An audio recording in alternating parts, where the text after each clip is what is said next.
வணக்கம்.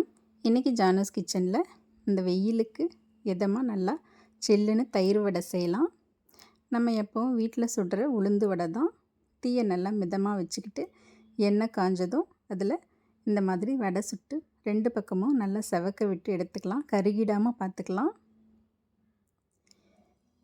இந்த மாதிரி நல்லா செவக்க விட்டு எடுத்துக்கலாம். இப்போ வடை ரெடி ஆகிடுச்சு. இந்த வடையெல்லாம் முதல்ல நம்ம நல்லா கதகதன்னு தண்ணியில் ஒரு 5 நிமிஷம் போட்டு விட்டுடலாம். அது அப்படியே இருக்கட்டும். அதுக்குள்ளே தயிர் ரெடி பண்ணிக்கலாம். 100 ml தயிரில் கொஞ்சம் உப்பு சேர்த்துருக்கேன், பெருங்காயத்தூள் சேர்த்துருக்கேன், துருவின இஞ்சி கொஞ்சம், ஒரே ஒரு பச்சை மிளகாய் போட்டு இதை நல்லா பீட் பண்ணி வச்சுக்கிறேன். தயிர் கொஞ்சம் சில்லுன்னு இருந்தால் ரொம்ப நல்லாயிருக்கும். அது அப்படியே இருக்கட்டும்.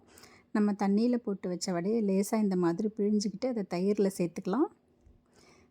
தயிரில் சேர்த்து நல்லா கலந்து விட்டுடலாம். நல்லா முழுகிற மாதிரி கலந்து விட்டுட்டு அது அப்படியே இருக்கட்டும். இதுக்கு ஒரு தாளிப்பு கொடுத்துடலாம். 1 ஸ்பூன் எண்ணெயில் கடுகு, சீரகம், வரமிளகாய், கருவேப்பிலை, கொஞ்சமாக பெருங்காயத்தூள் இதுலேயும் சேர்த்துக்கிறேன். சேர்த்து தாளித்து அந்த தயிரில் கொட்டிக்கிறேன். அது மேலே கொஞ்சமாக கொத்தமல்லி தழை சேர்த்துட்டு வீட்டில் கொஞ்சம் மிக்சர் இருந்துச்சு அதையும் சேர்த்துக்கிறேன். எல்லாத்தையும் ஒரு 5 நிமிஷம் அப்படியே வச்சுட்டு நல்லா சில்லுன்னு சாப்பிட்றதுக்கு இந்த வெயிலுக்கு ரொம்ப நல்லாயிருக்கும். தேங்க்ஸ் ஃபார் வாட்சிங்.